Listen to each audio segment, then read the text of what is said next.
This is the man who hopes to snatch the presidency away from Richard Nixon. Senator George McGovern, the Democratic contender from South Dakota. I would say if we can figure out some way to do it directly with the individual student, like we did on the GI Bill. Yeah. But though he can bring out the crowds, he's over 20 points behind in the opinion polls. It's a sobering thought for his supporters that no candidate in U.S. history has ever made up so large a gap so late in the campaign. And it must be admitted that George McGovern doesn't look like doing so either.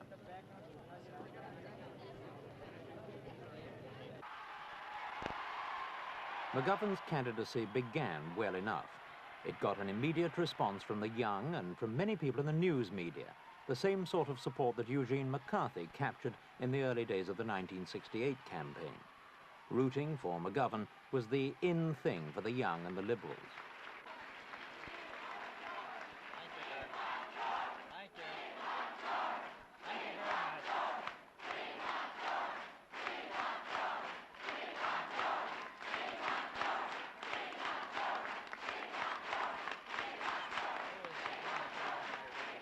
In the primary campaigns, McGovern's meetings took on the atmosphere of political crusades as the Democratic contender preached a new brand of politics. Now, very frankly, I think this is another victory of the new politics over the old.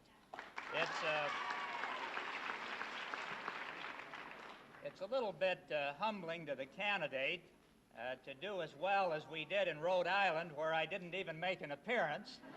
But what that indicates to me is that this is basically a great effort in this country that does not depend on the efforts of one man, not on the candidate alone, but it depends on the dedication of a great army of people that are determined to turn this country in a new direction.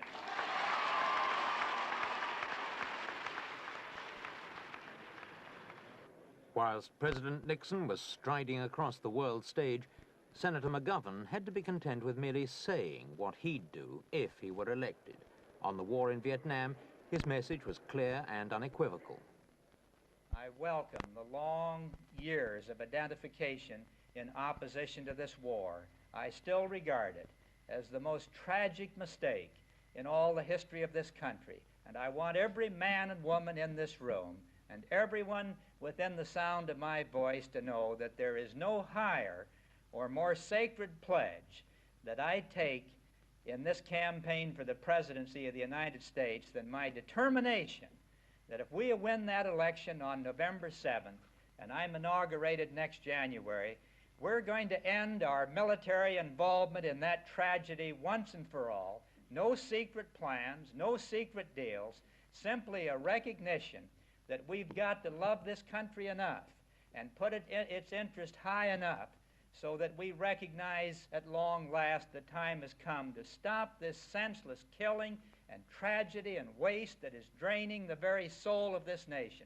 I'm dedicated to that end, and I ask for your help in restoring this country to peace abroad, restoring our confidence here at home, and getting on with making America the kind of a great and good land that I think our people want it to be. Thank you very much. On the domestic issues, Senator McGovern's been attacking President Nixon's handling of the economy, perhaps the most vulnerable area of the administration's record. Unemployment throughout this year has continued to hover between 5 and 6%, despite President Nixon's sweeping policy changes last year. Senator McGovern has tried to link the Vietnam and economy issues. Inflation, he says, is the result of the war, and unemployment the result of inflation, and both are unjust and unnecessary.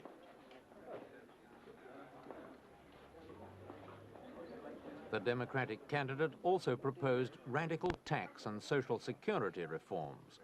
He caused a sensation early in the campaign by announcing plans to give $1,000 to every man, woman, and child in the land. Such promises were received with incredulity by many people who wanted to know how the money could be found without increasing taxes to punitive levels.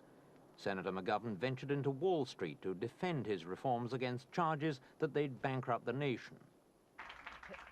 Taken together, the tax justice or tax reforms and the military cutbacks I have proposed would approximate $54 billion. The total cost of additions to the national budget by a Democratic administration would be less than that amount. Only with new revenues and different priorities can we move forward with new programs. And that, it seems to me, is the fundamental choice before the American people in 1972. Money made by money should be taxed at the same rate as money made by men. And tax justice demands equal treatment for Americans who earn their living with a shovel or a slide rule and Americans who live on stock market and property gains. This year, you should ask yourselves whether you really prefer to be stranded on a sea of sluggish growth with tax loopholes, your only consolation, or whether you're able to accept both higher profits and fairer taxes at the same time. After all, even a tax loophole is no help if you have no income to be taxed.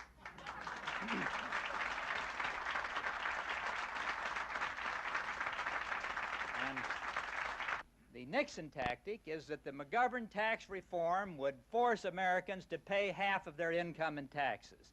The fact is that these proposals would take only an extra 1.5% of our gross national product in taxes, and no American whose income comes from wages and salaries will pay 1 penny more in federal taxes than he does now. Finally, the Nixon position is that real tax reform would damage investment and destroy initiative. The McGovern position is that business and investors can prosper in an equitable society. I favor tax justice. Senator McGovern's campaign would have aroused more enthusiasm but for a disastrous episode just after he was nominated. I charge no one with malice insofar as spreading these rumors are concerned, but I think it is a legitimate question that the press has to ask of me as to whether my health is such that I can hold the high office of the Vice President of the United States. On 3 occasions in my life, I have voluntarily gone into hospitals as a result of nervous exhaustion and fatigue. Few in this room know me well. Tom Ottenad of the Post-Dispatch, This Ed man O'Brien was of the St. Senator Louis McGovern's Democrat, first choice for and a vice few others have president, followed my Senator career. Thomas Eagleton of Missouri. And they know me to be, I think, a Senator rather Eagleton intense, accepted Mr. hard-driving McGovern's person. invitation with enthusiasm. But when it Your was reaction to disclosed what, that he received hospital treatment for nervous Let disorders me on say, 3 Mr. separate Shoemaker, occasions, that when I Senator talked McGovern was faced with the to Senator agonizing Eagleton choice about between my defending his decision running mate to or ask dropping him him. to go as my running mate, I asked him if there were any problems in his past that he thought were significant, that were worth discussing with me at that time, and he said no, and I agree with that. I'm fully satisfied. Public discussion of Eagleton's fitness for office ran on for days before Senator McGovern finally asked Mr. Eagleton to what it step down. manifests in Senator Eagleton's part is the good judgment. The whole episode was widely to seek seen out, as an some error medical of care judgment when, by he Senator was McGovern. exhausted. Eagleton I've was watched him blamed at very for close withholding range such vital in the information, United States but the Senate general for the feeling last, was that 4 Senator years. McGovern should As have far found as I'm out concerned, anyway. there's no member of And the that Senator's Senate vacillation who is about any what to do sounder once the in, news broke mind, gave an impression of body, indecisiveness, and the spirit worst possible than Tom effect for a man Eagleton. aspiring I'm to fully be president. satisfied, and if I had known every detail that he discussed with me this morning, which is exactly what he has just told you here now, he would still have been my choice. Things went from bad to Vice worse for Presidency of the Senator United McGovern States. when his next choice for vice president, Edmund Muskie, refused to serve. Finally, Sergeant Shriver, one-time leader of the Peace Corps under President Kennedy, agreed to join the ticket. But the damage was done. Despite hard campaigning, the Democrats had suffered a setback from which they'd never really recovered.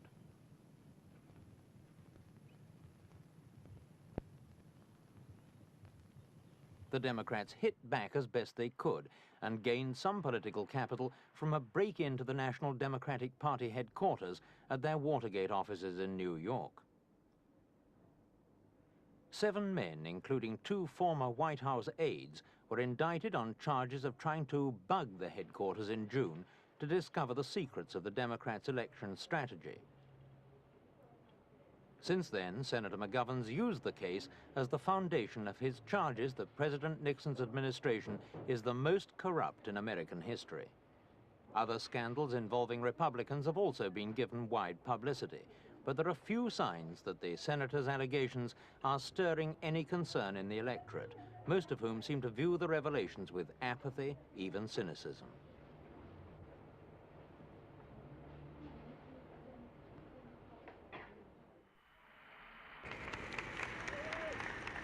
For Senator McGovern, the great irony of the 1972 campaign is that he began as the attacker and is ending as the defender. For the Democrats, the campaign was to have been about the character and trustworthiness of President Nixon. Instead, it's somehow become transformed into a discussion of the personality and credibility of Senator McGovern.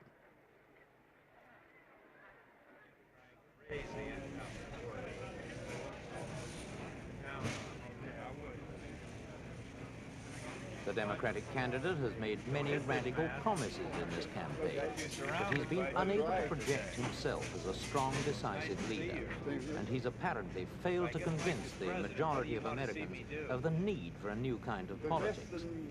As the campaign's grown older, morale has sagged and the money's dried up.